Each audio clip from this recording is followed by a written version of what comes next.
Hello दोस्तों, आज हम लोग का प्रैक्टिस सेट 6 है। ठीक है दोस्तों, जिसमें से हम लोग साइंस के 2025 के पैटर्न पर आधारित जो एग्ज़ाम होने वाले हैं उसके आधार पर पढ़ने वाले हैं। ठीक है दोस्तों, इसमें हम लोग 40 प्रश्नों को देख रहे हैं जो मोस्ट इम्पोर्टेंट है। ठीक है दोस्तों, आने वाले एग्ज़ाम के लिए। ठीक, और इसके अगर पीडीएफ चाहिए तो हमारे टेलीग्राम पर मिल जाएगी। ठीक है दोस्तों, तो हम लोग का ये प्रैक्टिस सेट 6 है। चलिए हम लोग स्टार्ट करते हैं। ठीक है दोस्तों, तो आप लोग इन प्रैक्टिस सेट को आप लोग रिवीजन के तौर पर देखते चलिएगा। ठीक है दोस्तों, चलिए हम लोग पहला क्वेश्चन देखते हैं। ठीक, हम लोग का पहला क्वेश्चन है, ओम का नियम किन पर लागू नहीं होता है।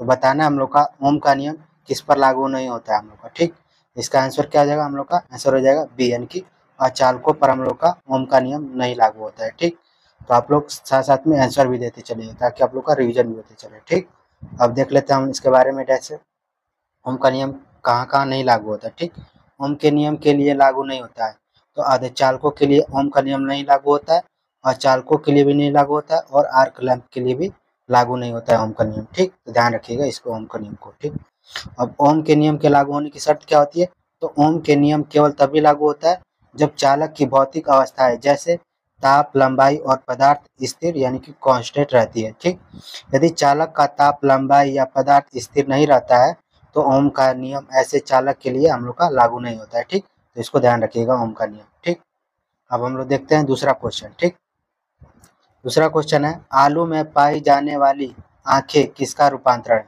तो आलू में जो आंखें पाई जाती है वो किसका रूपांतरण होती है, तो इसका आंसर हो जाएगा हम लोग का बी, यानी कि तना होता है हम लोग का आलू में पाई जाने वाली आंखें। ठीक, अब हम लोग का तीसरा क्वेश्चन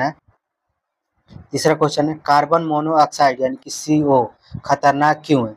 तो कार्बन मोनोऑक्साइड खतरनाक क्यों है, क्योंकि यह तीसरा क्या हो जाएगा आंसर सी, यानी कि यह हीमोग्लोबिन से 300 गुना तेजी से जुड़ती है। तो हीमोग्लोबिन से यह 300 गुना तेजी से जुड़ती है, इसलिए कार्बन मोनोऑक्साइड हम लोग का खतरनाक है हम लोग का। ठीक, तो ध्यान रखिएगा इसको। ठीक, अब हम लोग का नेक्स्ट क्वेश्चन है, समसूत्री विभाजन यानी कि मियोसिस का अंतिम चरण है। तो हम लोग का बताना है समसूत्री का अंतिम चरण कौन सा होता है, तो आंसर बताते चलिएगा। ठीक, इसका आंसर क्या हो जाएगा, हम लोग का आंसर हो जाएगा सी, यानी कि टेलोफेज, यानी कि समसूत्री का अंतिम चरण होता है हम लोग का टेलोफेज। ठीक, इसको ध्यान रखिएगा।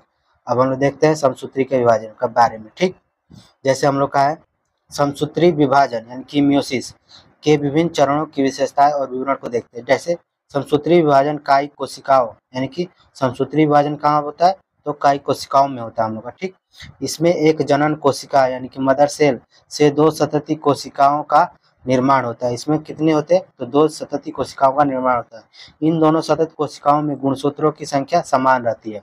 अब समसूत्री विभाजन की 5 अवस्थाएं होती है हम लोग। ठीक, इसका होता है इंटरफेज। ठीक, यह सबसे बड़ी अवस्था है जिसमें गुणसूत्र स्पष्ट रूप से दिखाई नहीं पड़ते हम लोग को। ठीक, प्रोफेज।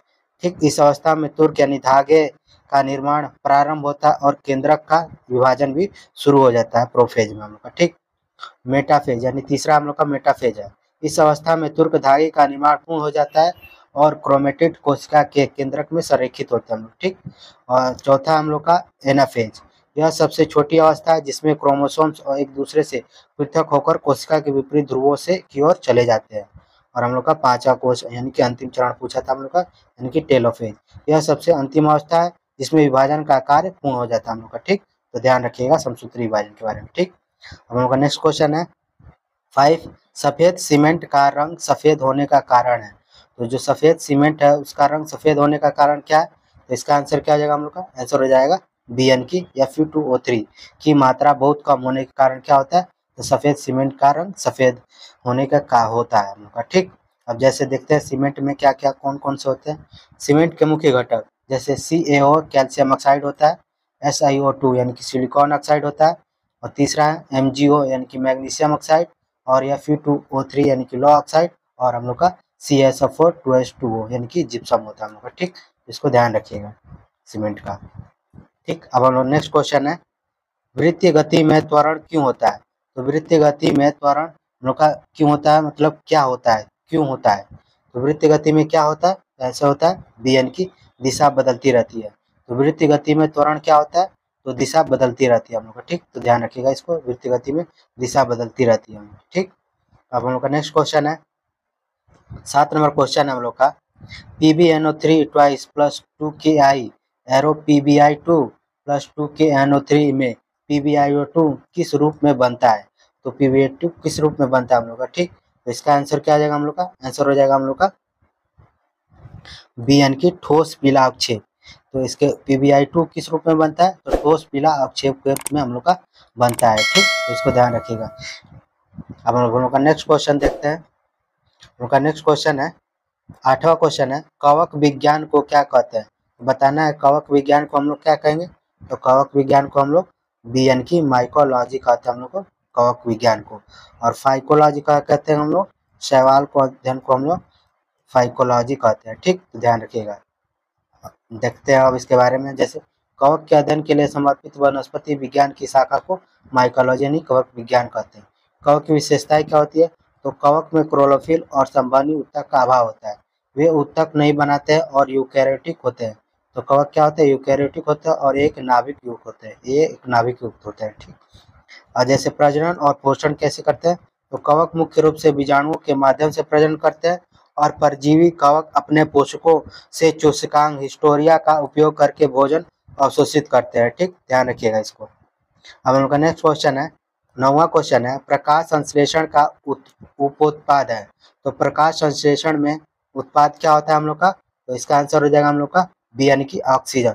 तो प्रकाश संश्लेषण में उत्पाद क्या होता है हम लोग का? ऑक्सीजन होता है हम लोग का, ठीक। ध्यान रखिएगा। अब हम लोग का 10 नंबर क्वेश्चन है, सबसे कम क्रियाशील धातु कौन है? तो सबसे कम क्रियाशील धातु कौन सी हो जाएगी हम लोग की? तो इसका आंसर हो जाएगा हम लोग का बी यानी कि सोना क्या है हम लोग का सबसे कम क्रियाशील धातु है हम लोग की, ठीक। अब हम लोग देख लेते हैं क्रियाशील धातुओं के बारे में।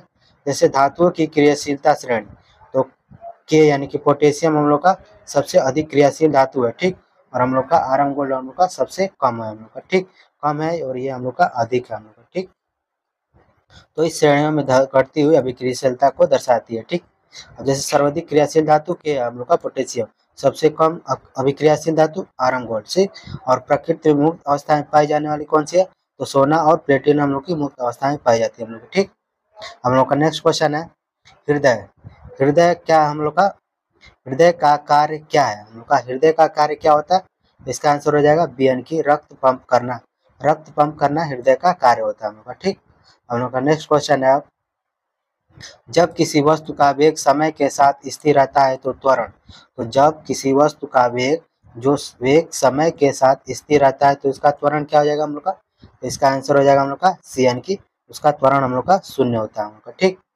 अब हम लोग का नेक्स्ट क्वेश्चन है 13 नंबर, कॉपर डाइऑक्साइड CuO का रंग कैसा होता है? तो बताना हम लोग को कॉपर डाइऑक्साइड यानी कि CuO का रंग कैसा हो जाएगा? तो इसका आंसर हो जाएगा हम लोग का तीसरा यानी कि काला होता है हम लोग का कॉपर डाइऑक्साइड का रंग, ठीक। अब देखिए यहाँ पर कॉपर डाइऑक्साइड का रंग कैसा होता है? तो काला होता है हम लोग, ठीक। अब हम लोग का नेक्स्ट क्वेश्चन है 14 नंबर, हाइड्रोसाइनिक एसिड HCN है।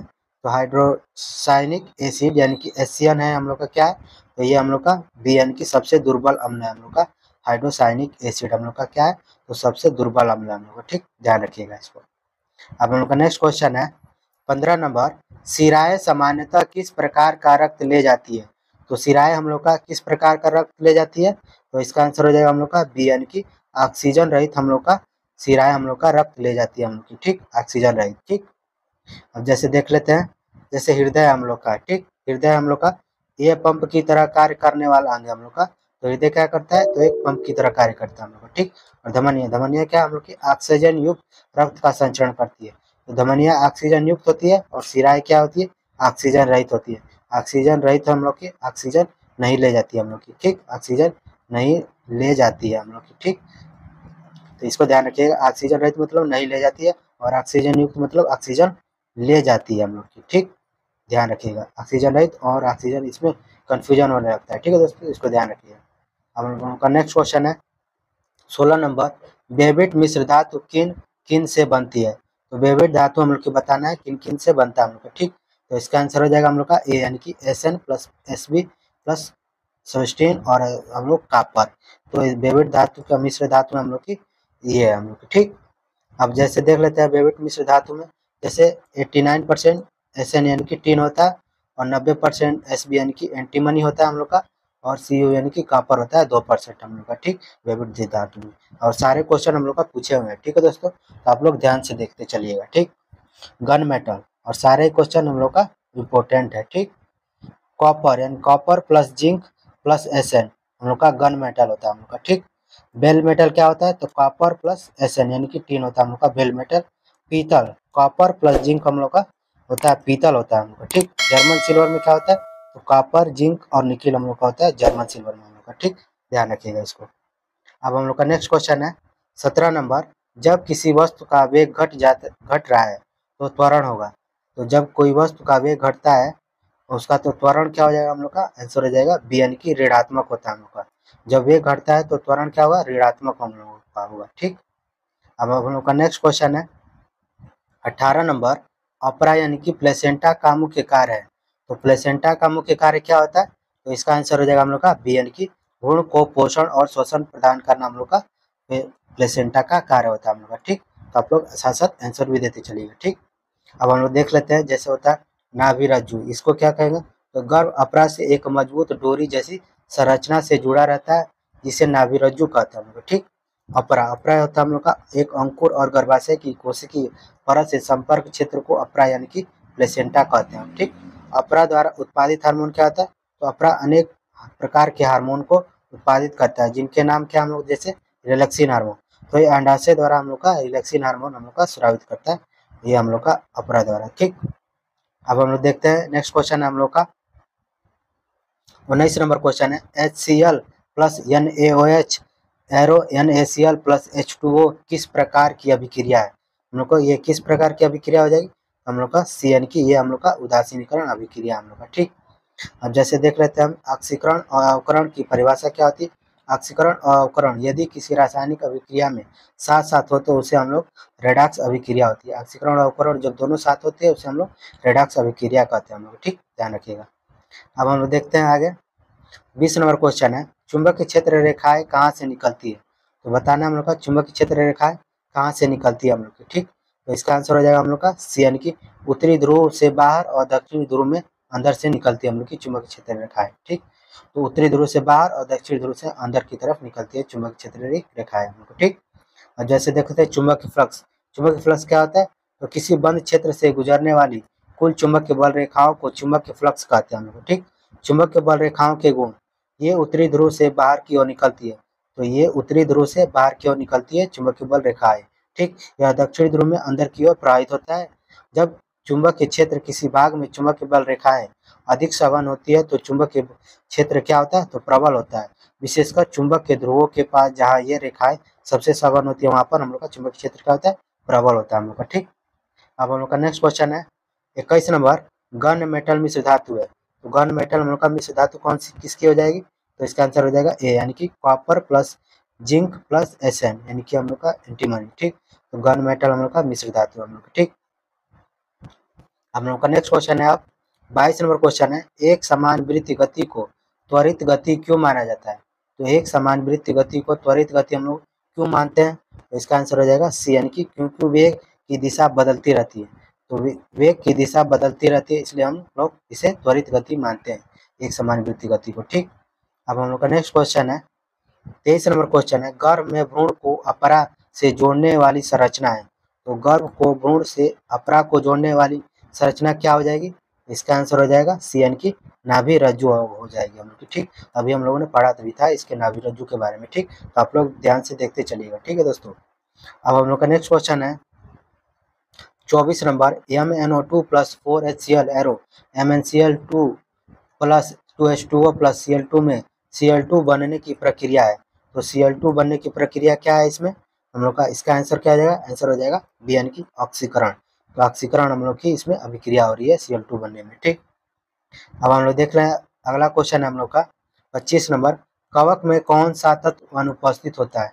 तो बताना हम लोग का कवक में जो है कौन सा तत्व हम लोग का अनुपस्थित होता है हम लोग का। ठीक, तो इसका आंसर हो जाएगा हम लोग का बी यानी कि कवक में हम लोग का क्लोरोफिल हम लोग का अनुपस्थित होता है हम लोग का। ठीक, तो कवक में हम लोग का नाभिक होता है, कोशिका भित्ति होती है और डीएनए हम लोग का होता है कवक में। ठीक, अब हम लोग का नेक्स्ट क्वेश्चन है 26 नंबर, धमनियां किस प्रकार का रक्त ले जाती है। तो बताना हम लोग का धमनियां किस प्रकार की रक्त ले जाएगी, तो इसका आंसर हो जाएगा हम लोग का सी यानी कि प्राय ऑक्सीजन युक्त रक्त और अपवाद में हम लोग का फफूस धमनी होती है। ठीक, तो प्राय ऑक्सीजन युक्त हम लोग की धमनियाँ रक्त ले जाती है हम लोग की, ठीक, ध्यान रखिएगा। अब हम लोग का नेक्स्ट क्वेश्चन है 27 नंबर, हाइड्रोजन से अधिक अभिक्रियाशील धातु कौन है? तो हाइड्रोजन से अधिक अभिक्रियाशील धातु कौन सी हो जाएगी? तो हम लोग का हो जाएगा ए, यानी कि सोडियम हम लोग की हाइड्रोजन से अधिक अभिक्रियाशील धातु हम लोग, ठीक। अब हम लोग का नेक्स्ट क्वेश्चन है 28 नंबर, सफ़ेद सीमेंट में जमने की गति को नियंत्रित करने के लिए क्या मिलाया जाता है? तो सफ़ेद सीमेंट को जमने के लिए कि इसको नियंत्रित करने के लिए क्या मिलाया जाएगा? इसका आंसर हो जाएगा बी, यानी कि जिप्सम मिलाया जाता है, ठीक है दोस्तों। तो आप लोग साथ साथ आंसर देते चलिएगा और रिवीजन भी करते चलिएगा, ठीक। और सारे क्वेश्चन कहीं ना कहीं इंपॉर्टेंट है, ठीक। तो सीमेंट के हम लोगों ने मुख्य घटक देखा था CaO SiO2 प्लस NGO और Fe2O3 और हम लोग का जिप्सम होता है हम लोग, ठीक। तो ध्यान रखिएगा इसको, ठीक। अब हम लोग का नेक्स्ट क्वेश्चन है 29 नंबर क्वेश्चन है, प्रकाश संश्लेषण मुख्यतः कहाँ होता है? हम लोग बताना है प्रकाश संश्लेषण कहाँ पर होता है हम लोग का, ठीक। तो इसका आंसर क्या आ जाएगा हम लोग का? इसका आंसर हो जाएगा हम लोग का सी, यानी कि क्लोरोप्लास्ट में होता है हम लोग का। प्रकाश संश्लेषण मुख्यतः कहाँ पर होता है हम लोग का? तो हम लोग का क्लोरोप्लास्ट में होता है हम लोग का, ठीक। और वो भी कहाँ होता है? तो प्रकाश ऊर्जा भोजन बनाता है क्लोरोप्लास्ट में हम लोग का, ठीक। अब हम लोग का नेक्स्ट क्वेश्चन है 30 नंबर, आर्सेनिक प्रदूषण से कौन सा रोग जुड़ा हुआ है? तो आर्सेनिक प्रदूषण से कौन सा रोग जुड़ा हुआ होता है हम लोग का, ठीक। तो आर्सेनिक से हम लोग का कौन सा रोग होता है? तो इसका आंसर हो जाएगा हम लोग का बी, यानी कि ब्लैक फुट रोग। तो ब्लैक फुट रोग हम लोग का आर्सेनिक से जुड़ा हुआ है हम लोग का, ठीक, इसके कारण होता है हम लोग, ठीक।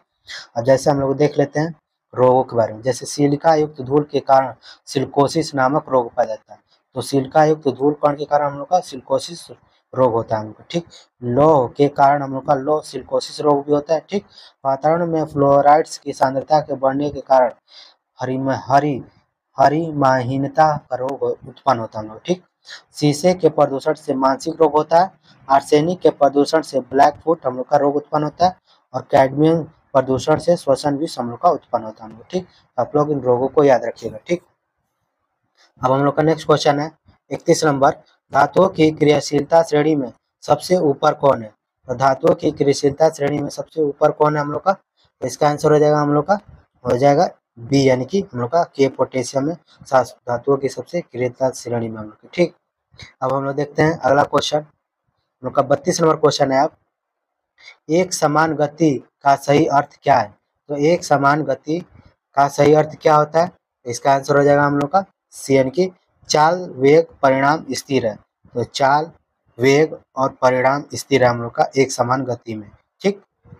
अब हम लोग नेक्स्ट क्वेश्चन है 33 नंबर क्वेश्चन है, आलू गन्ना और अदरक किस प्रकार का रूपांतरण है? तो आलू गन्ना और अदरक हम लोग का किसका रूपांतरण हो जाएगा? तो इसका आंसर हो जाएगा हम लोग का बी, यानी कि तना का हम लोग का रूपांतरण रहता है आलू गन्ना अदरक, ठीक।